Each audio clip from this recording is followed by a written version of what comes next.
Delhi'den ikinci videomuzla karşınızdayız. Bugün nereyi gezeceğiz?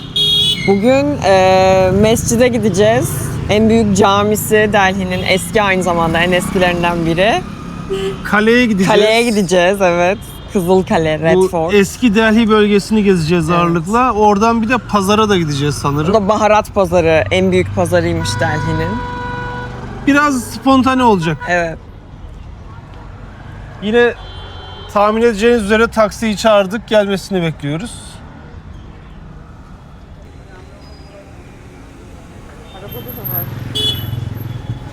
Arabanın önüne biber ve limon asılıydı. Zülal onu göstermişti. Onun sebebi nazar için, nazardan korusun diye. Hindistan gezimizde birçok yerde gördük. Dükkanların, mağazaların kapısına biber ve limon asılıyor. Acı ile ekşinin kötü ruhları, kötülüğü uzaklaştıracağına inanıyorlar.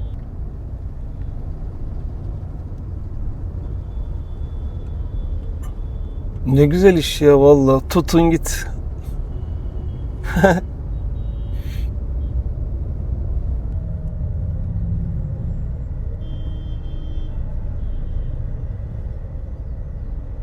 Eski Delhi'ye geldiğimiz çok belli, her taraf keşmekeş. Ama bakın solda böyle bir modern yapı var. Ufak bir alışveriş merkezi. Burada önce kahvaltı yapacağız. Sonra gezeceğiz.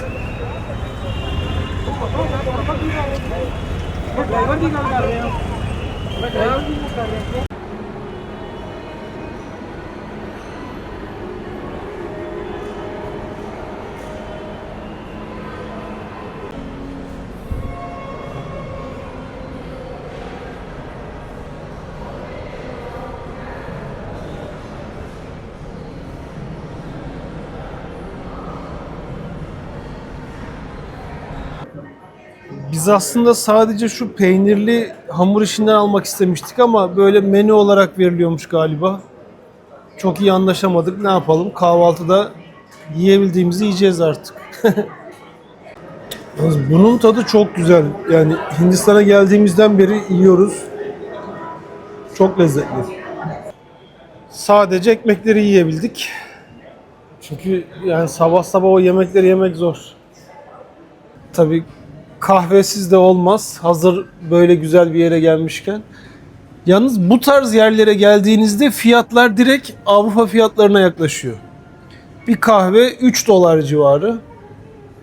Ama yine de Hindistan'da böyle yerleri bulmak tabii ki güzel. Evet, keşmekeşe çıktık.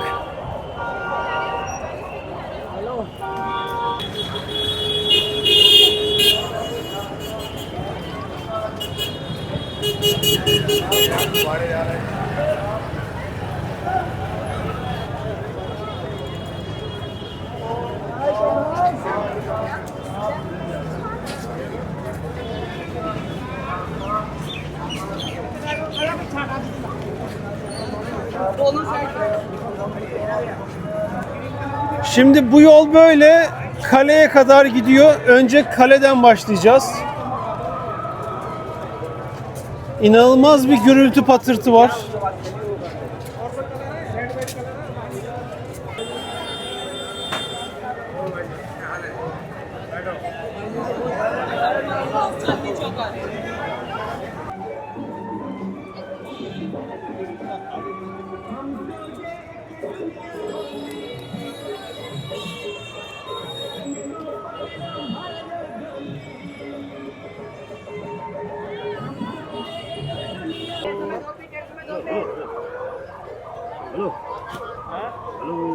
Böyle kalabalık yerlerde X-ray geçişi olabiliyor.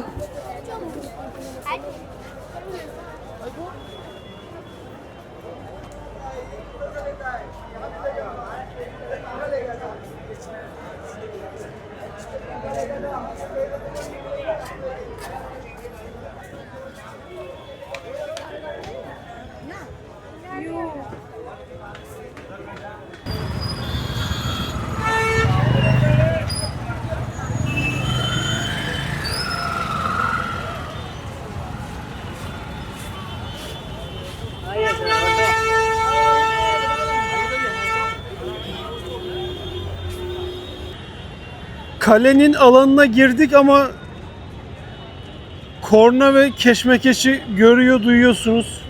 Yani eski Delhi o anlamda fena. Biz birkaç gündür hep Yeni Delhi tarafındaydık. Unutmuştuk bu karmaşayı, keşmekeşi. Buranın adı Kızılkale. Önceki Hindistan videolarımızı izleyenler hemen anlayacaktır.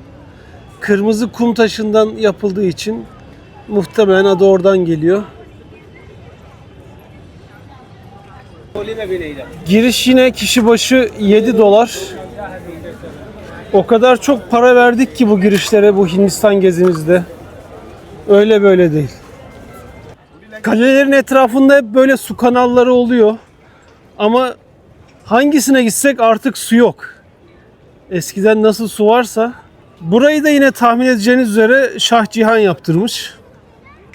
O dönemin başkenti Agra'dan Delhi'ye taşınınca bu kaleyi yaptırıyor. 1640'lı yıllarında burası yapılıyor. Dikkatinizi çektiyse yine hep yerel turist görüyoruz.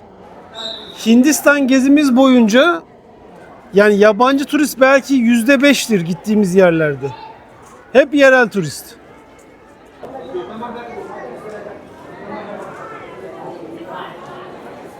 Şimdi kaleye girişte böyle sağlı sollu butikler var. Kalede insanlar yaşarken de buradan alışveriş yaparlarmış. Şimdi dışarıdaki keşmekeşi gördünüz ama böyle işte ücretli yerlere girdiğiniz an hemen rahatlıyorsunuz. Bu AVM olabilir. Öğren yeri olabilir. Yani dün gittiğimiz 1 dolar girişli çarşı olabilir. Oralara girdiğiniz an hani kafanızda şunu düşünüyorsunuz hemen. Güvenlik problemi yok. Rahat rahat video ve fotoğraf çekebiliyorsunuz ve gezebiliyorsunuz. Hani belki güvenlik problemi zaten yok ama yine de o kargaşa, keşmekeş insan ister istemez böyle bir tereddüte sokuyor. Şimdi bu kale Hindistan için bayağı önemli. Şöyle ki 15 Ağustos Bağımsızlık Günü'nde Başbakan burada hep özel bir konuşma yaparmış.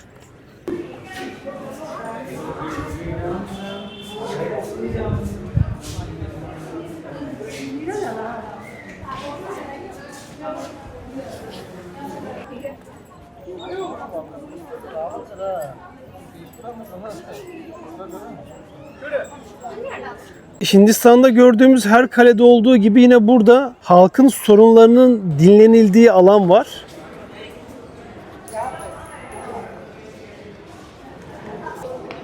Şimdi bakın oradan geldiniz, hop, kral şu karşıda oturuyor. Ve burada öyle bir taht varmış ki tamamı mücevherlerle süslü tavus kuşu tahtı varmış. Şimdi o taht kayıp, nerede olduğu bilinmiyor. Ama üzerindeki mücevherler çok değerli bir elmas. Nerededir şu an sizce? 5 saniye süre veriyorum. 1, 2, 3, 4, 5.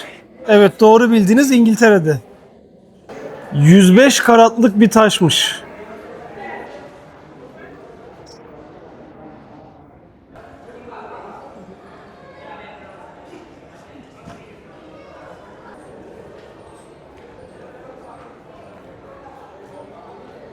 Tabii özel misafirlerle görüşülen yer ayrı olur.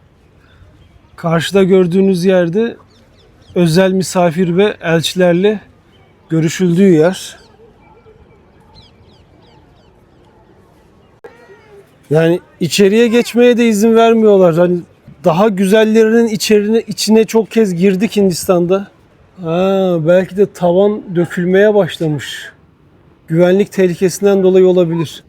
Bu kale gördüklerimiz arasında en bakımsızlarından. Maalesef. Aslında buralar bir restore görse güzel olabilir de.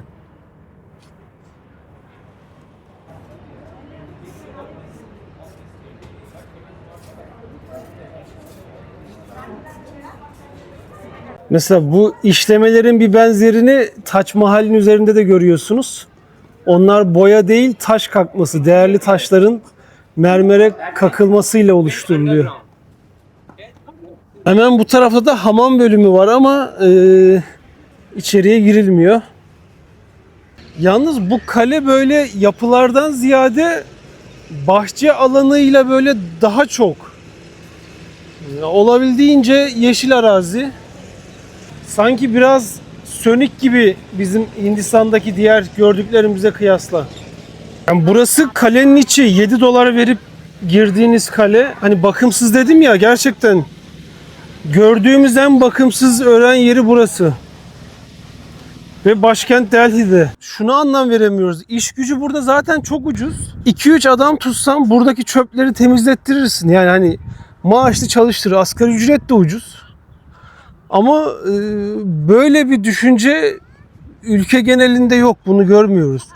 Sadece burası için değil. Mesela otelde kalıyorsunuz. Gecelik 60 dolar veriyorsunuz otele. Ama içi dökülüyor. Harap olmuş her yer. Halbuki çok bir 3-5 günlük tadilatla orayı çok daha güzel hale getirebilirsiniz. Yine iş gücü ucuz. Yapmak istenirse yapılır ama yok. Maalesef. Buralar çok kötü ya. Bu bahçenin adı Hayat Bakş. Tahmin ettiğiniz üzere Hayat Bahçesi. Kale içinde bulunan en büyük ve en önemli bahçelerden biri. Şahcihan bu bahçe kısmına çok önem veriyormuş. Kalelerde, saraylarda hep bahçeyi yapmış. Bahçeyle cenneti tasvir ediyormuş. Gittiğimiz yine bütün saraylarda hep böyle bahçeler vardı. Doğruyu söylemek gerekirse biz bu müzeye aslında bu kaleye aslında gelmeyecektik.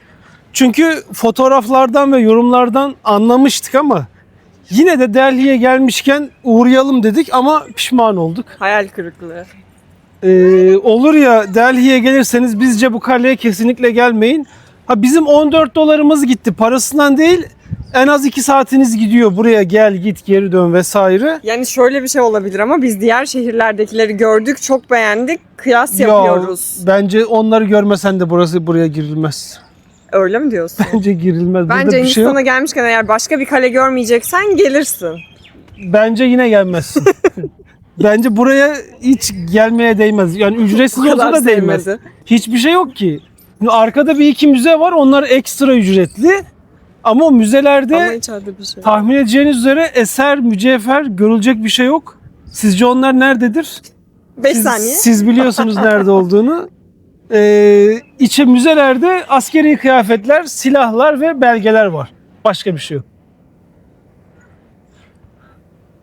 Şimdi doğruyu söylemek gerekirse Delhi'de yapılacak listesinde burası ilk 3'te var ama sırf tik atmak için.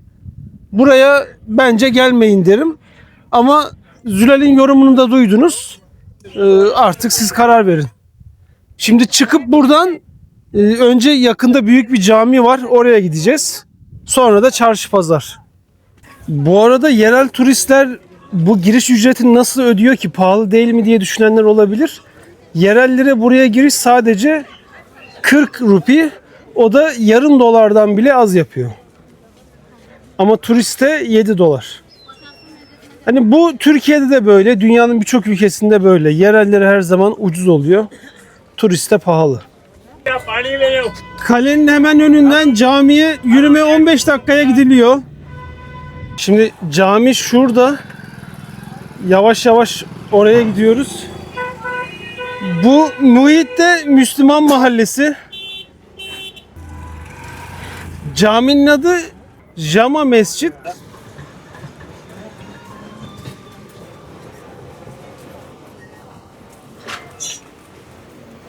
Şimdi Hindistan'da yere tükürmek, boğazını temizlemek, çıkartmak, bunlar çok sıradan. Taksiyle giderken bile taksici en az 2-3 kez kapıyı açıp yere tükürüyor. Yani biz camiye gitmeye çalışıyoruz. Kendimizi pazarın içinde bulduk.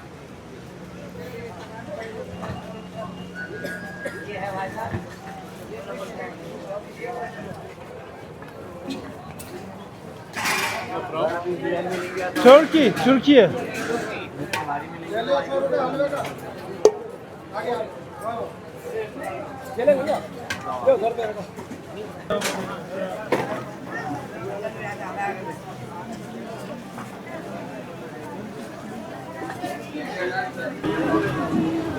Bakın caminin duvarları, avlusu buradan başlıyor.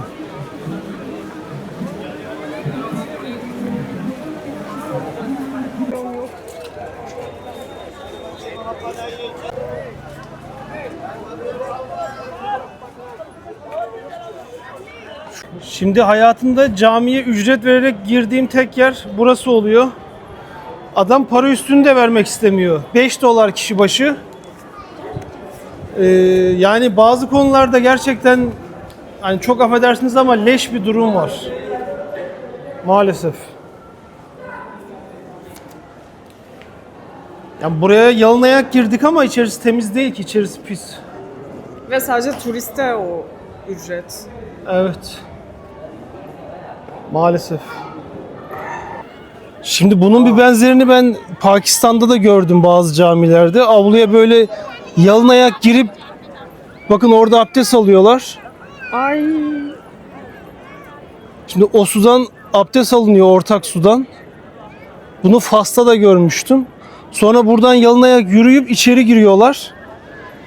Yani bir Müslüman olarak buraya geldiğinizde hani hiç yanlış anlamayın beni, ne namaz kılmak istersiniz ne ibadet yapmak istersiniz içeride. Yani maalesef böyle bir durum var.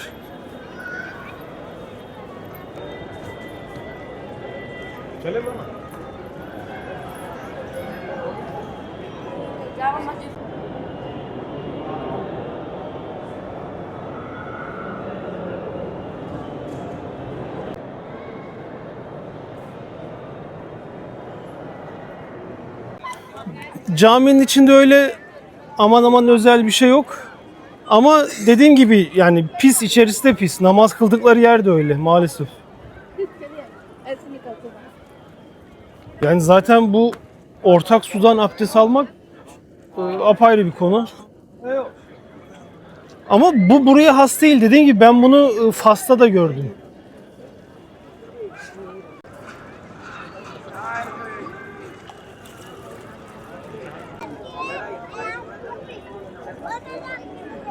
अभी एक बार पहले मेरे में आ अभी अभी एक बार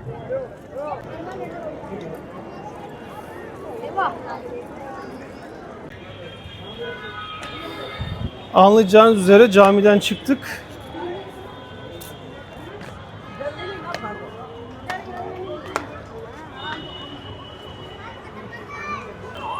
Yine bizim tavsiyemiz kesinlikle bu camiye de gelmeyin, girmeyin.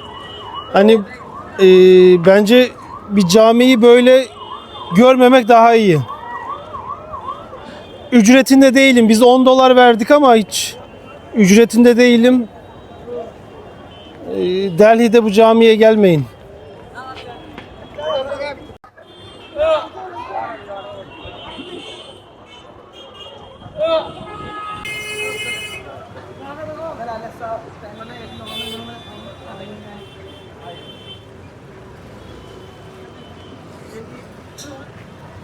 Buralar sokak yemekleriyle de ünlü. Burada tatlılar var.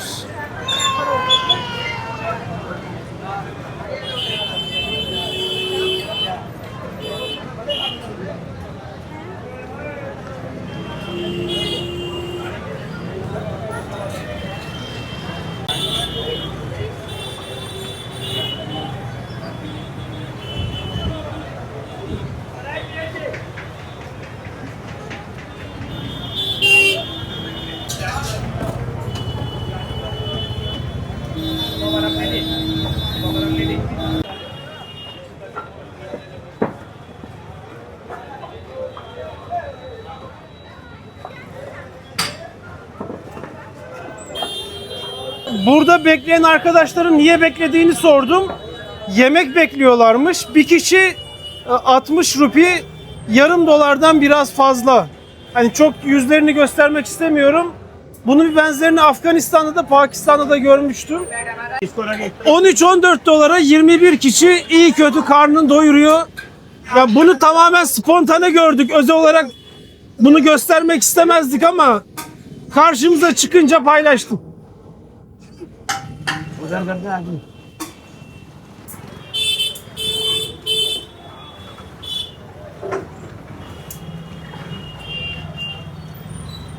Para üstümüzde aldık. Okay, thank you.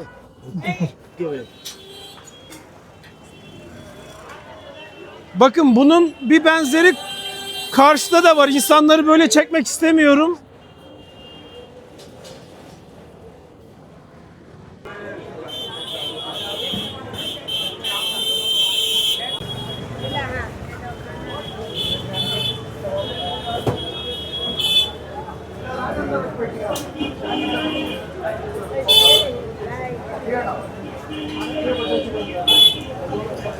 Buralarda etleri ayrıştırmışlar.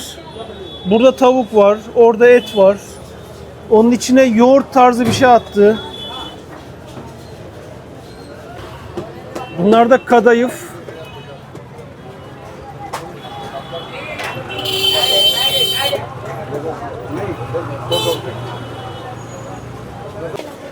Yine caminin önündeki sokaklarda dolanmaya devam ediyoruz.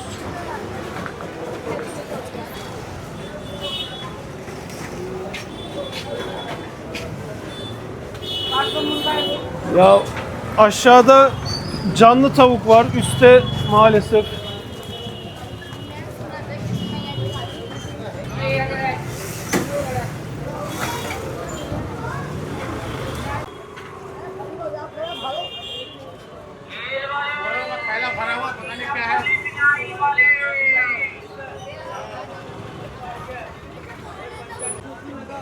Bay bay. Selamünaleyküm.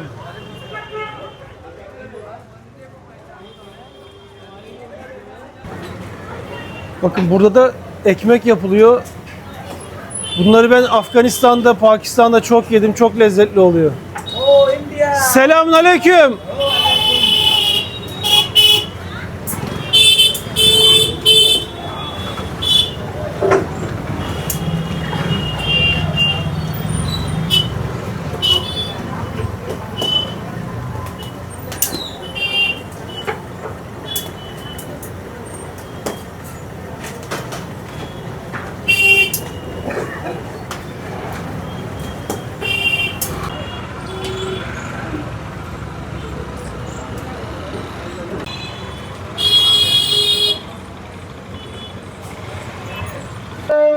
İkindi ezanı okunuyor.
Bu arada Mart 2026'dayız.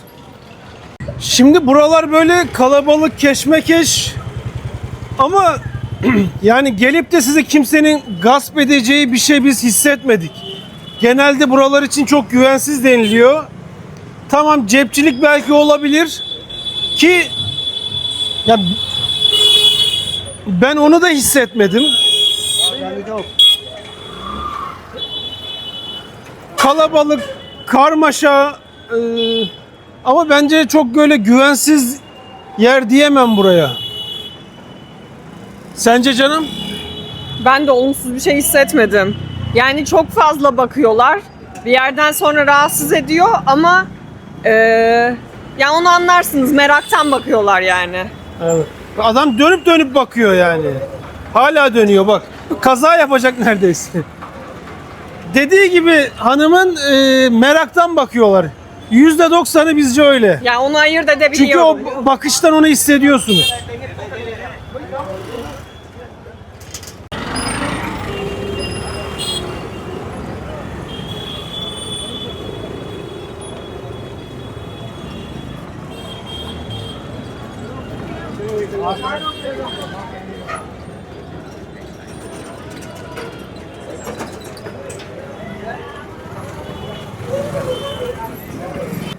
Vallahi zorlayıcı yerlerdi.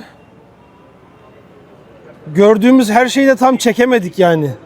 Herkesin midesi kaldırmaz. O yüzden hanımı tebrik ediyoruz. Çok zorlandım gerçekten. Kolay değil yani burada Gerçekten gezmek. çok zorlandım. Doğruya doğru. Tam buralardan ayrılacaktık ama başka bir cadde, pazar gördük. Biraz da buraya bakalım dedik hızlıca. Bu gittiğimiz yerlerin hepsi caminin etrafındaki sokaklar, caddeler.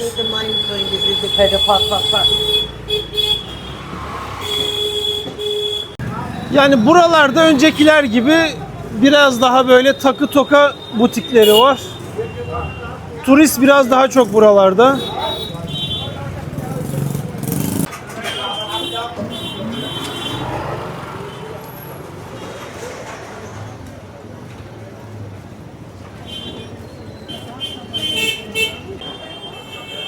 Bakın bu biber ve limon hep mağazaların girişlerinde var.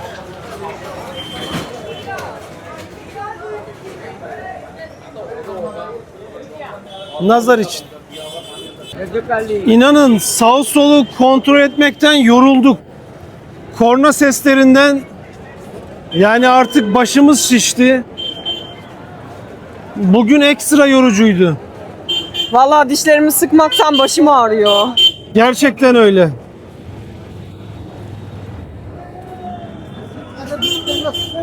अभी हमको बोले उसके वहाँ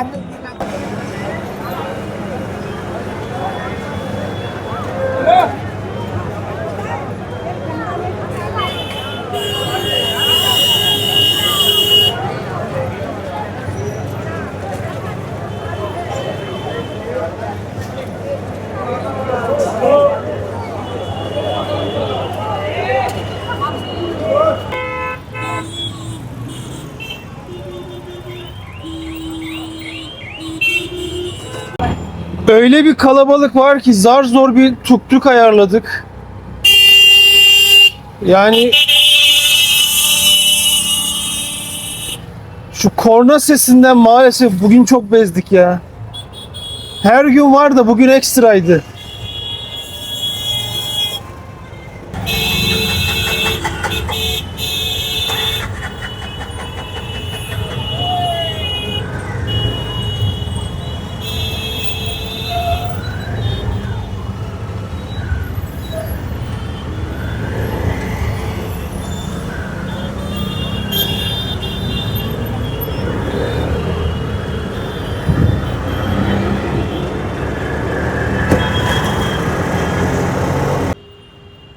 CP bölgesine geldik. Burası İngilizlerden kalma. Şöyle iki tane büyük yuvarlak var iç içe. Ortada da park var. Burası turistler için en güvenilir bölgelerden biri.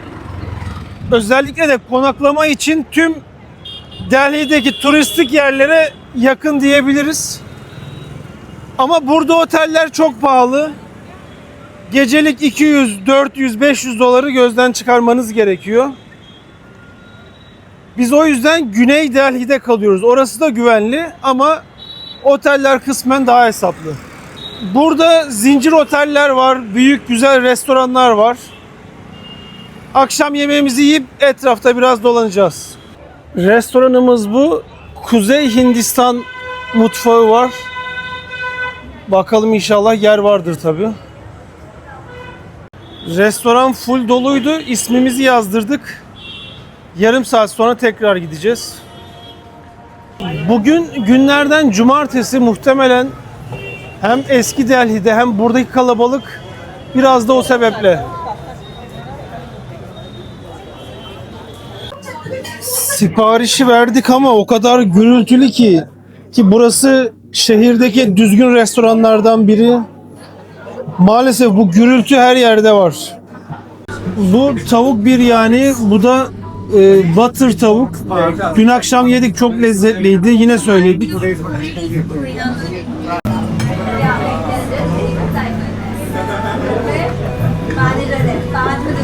Ya yemek güzeldi de içerisi çok gürültülü. Yani müzik ayrı yandan, insanların konuşması, bağırtısı ayrı yandan.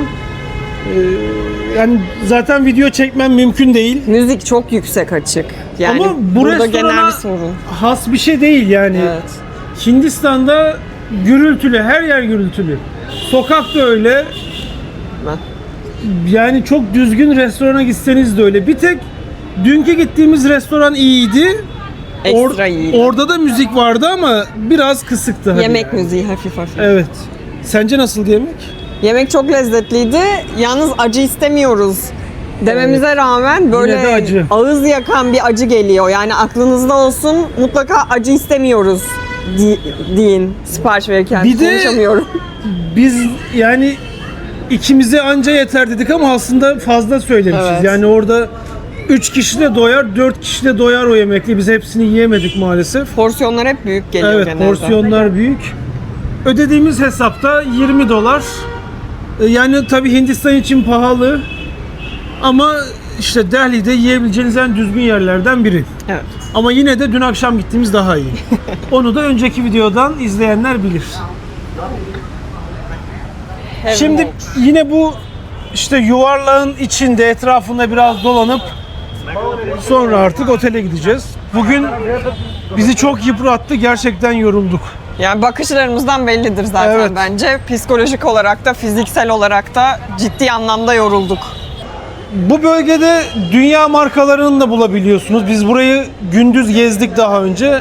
Çok video çekmemiştik. Alışveriş yapmak için de, yemek yemek için de çok rahat gelinecek yerlerden.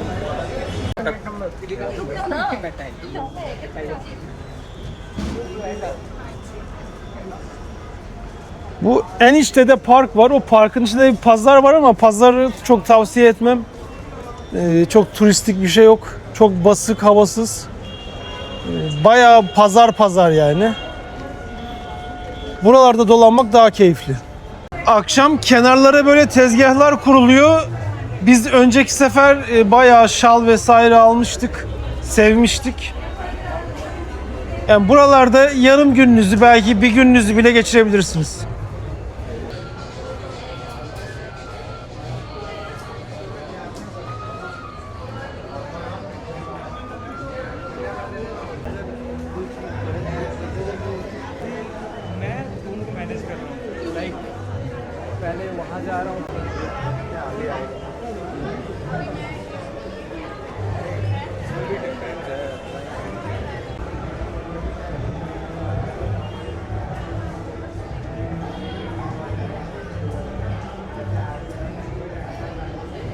Yani daha gezsek aslında yine hareketlilik var ama çok yorulduk bugün.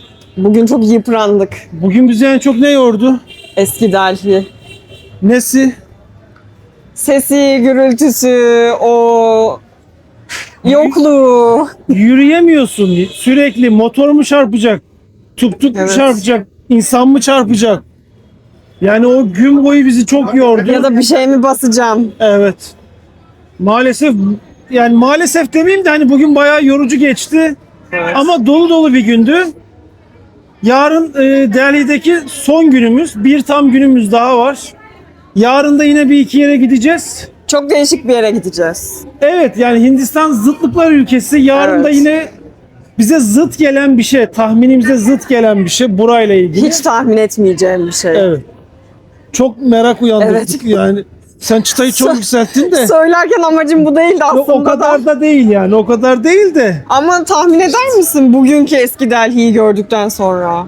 İyi tamam hadi o zaman. Yarın görürüz. Sonraki videoda görüşmek üzere.